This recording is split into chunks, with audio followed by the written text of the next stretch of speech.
It seemed like the rain would never end in the seclusive enclaves of the Scheldt Estuary during the fall of 1944. But despite the thick mud, impenetrable fog, and heavy fire, the Allies had one clear goal: to secure a supply line to Antwerp for the incoming forces advancing into continental Europe. The excruciatingly challenging circumstances played against the liberators, as almost 86,000 Wehrmacht soldiers steadily defended the position and had no mercy against the Allied forces, most of which belonged to the Canadian Army. Still, the Canadians and several sympathizers continued advancing to liberate the Scheldt River between Belgium and the Netherlands, and with it, the most fortified German strongpoint of the Atlantic Wall, the Island of Walcheren. As the amphibious vehicles approached the island, the soldiers could spot the orange mill against the glow of fires and realize that the brutal last phase of one of the longest battles in the war had just begun. Like Bill Davis of the Royal Highland Regiment said, quote, "That was the dirtiest job that we ever had."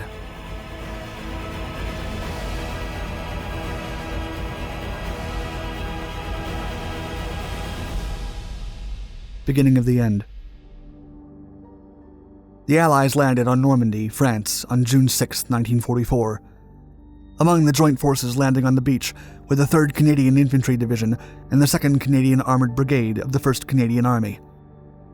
As the British and American armies advanced towards the heart of Germany in the inaccurately called Main Fight, the 1st Canadian Army was given one vital task: to clear the coastal areas, to open channel ports, and allow the inflow of supplies to the hundreds of thousands of Allied soldiers in Europe.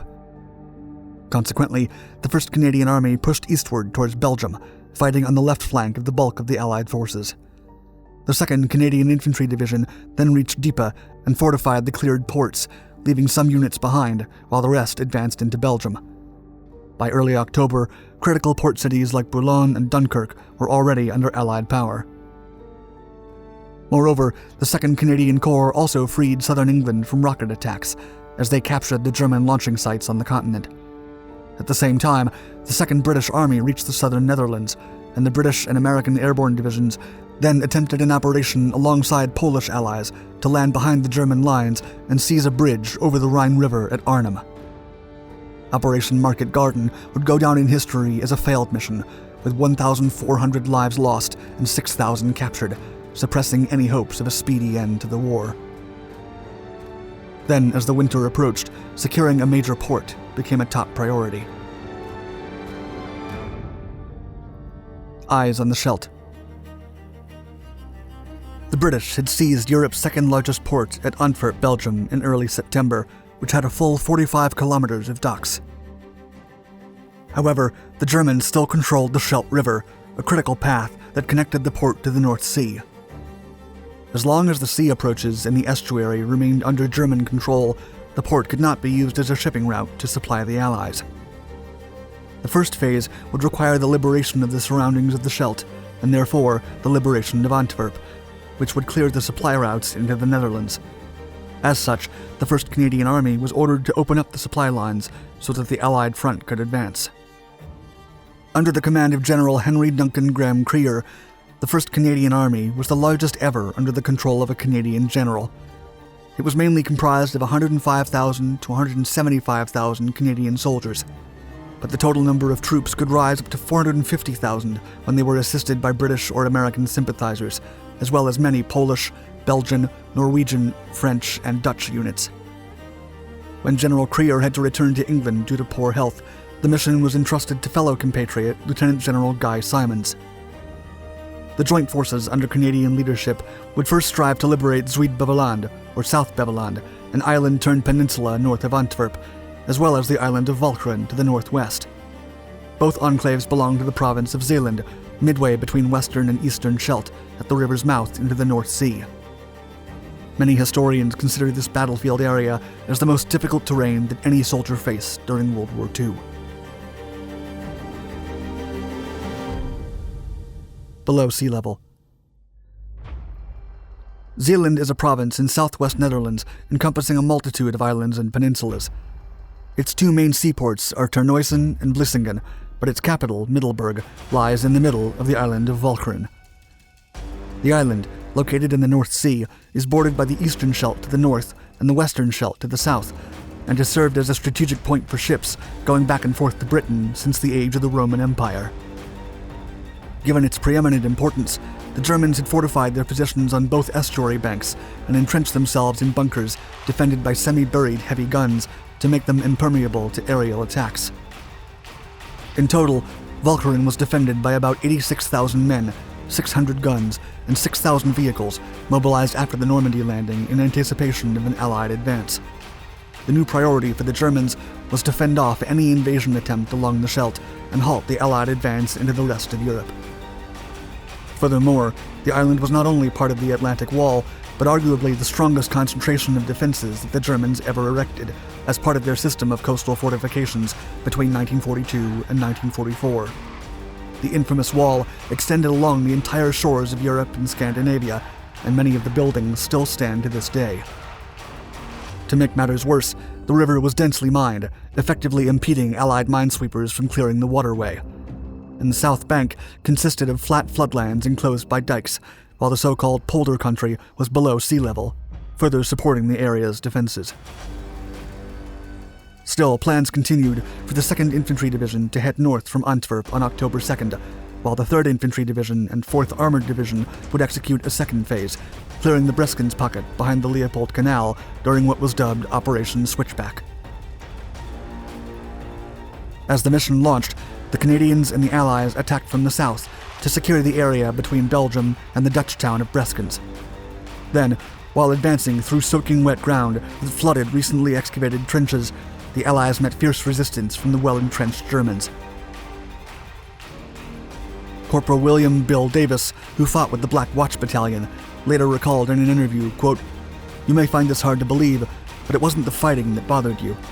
You would give your right arm to have a decent night's sleep in a nice, warm, dry place. That became the objective. The Germans were in the way of keeping you from having that. It wasn't the fighting really that bothered most people, it was the conditions. It was a terrible, terrible fall and winter in Holland, the worst in 50 years. Against all odds, the brave Canadians eventually broke the enemy's hold of the canal, and their troops and tanks crossed the bridge into the pocket. They had gained a small footing in German territory, and more importantly, they had distracted the enemy. Then, in mid-October, the Canadian troops assaulted the historic Frederick Hendricks Fort, while using tank fire and flamethrowers against the mighty German coastal and anti-aircraft guns aiming at the waterway. The fort then fell after 3 days of harassment. The Canadian Army broke the resistance within a month and removed German forces from the Breskens pocket. However, the fighting was not over. Having cleared the area north of Antwerp and secured access to Zuid-Beveland, as well as dislodging the enemy behind the Leopold Canal, it was now time for the 3rd phase, the capture of Zuid-Beveland. Black Friday. The situation called for an amphibious assault on the port of Vlissingen on the opposite side of the inlet.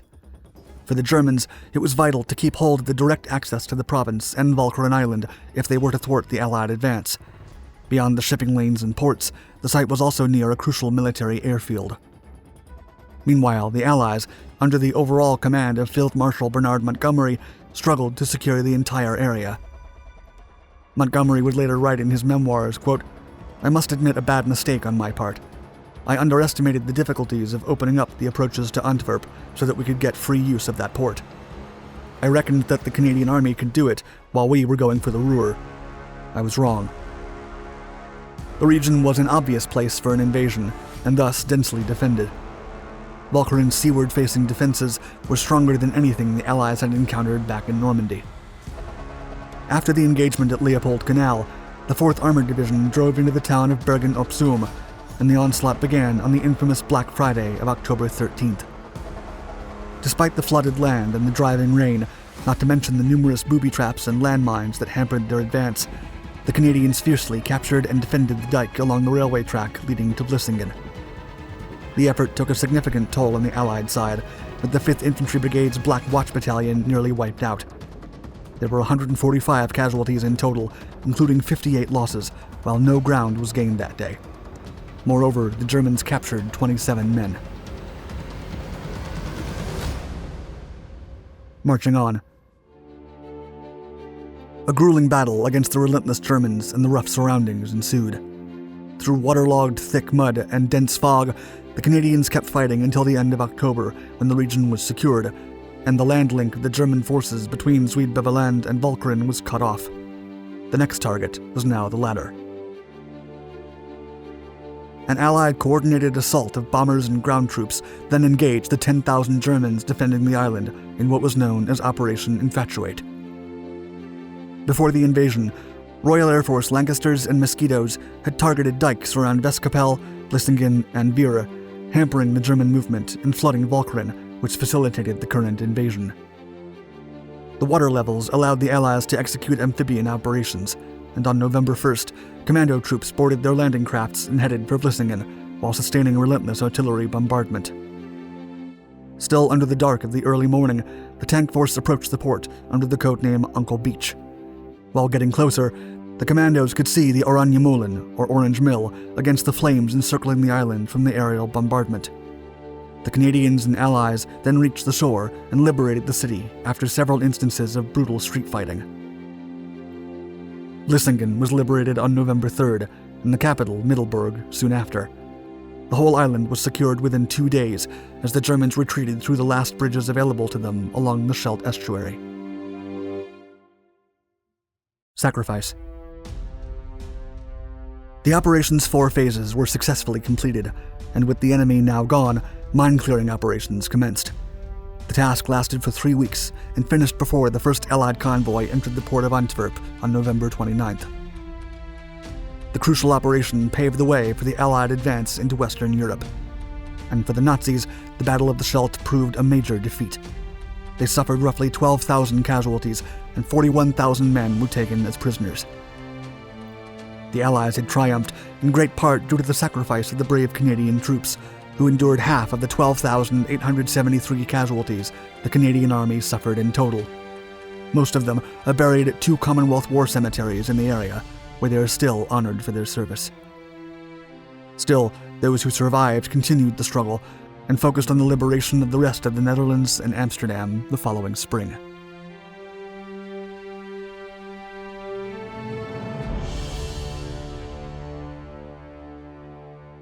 Thank you for watching our video.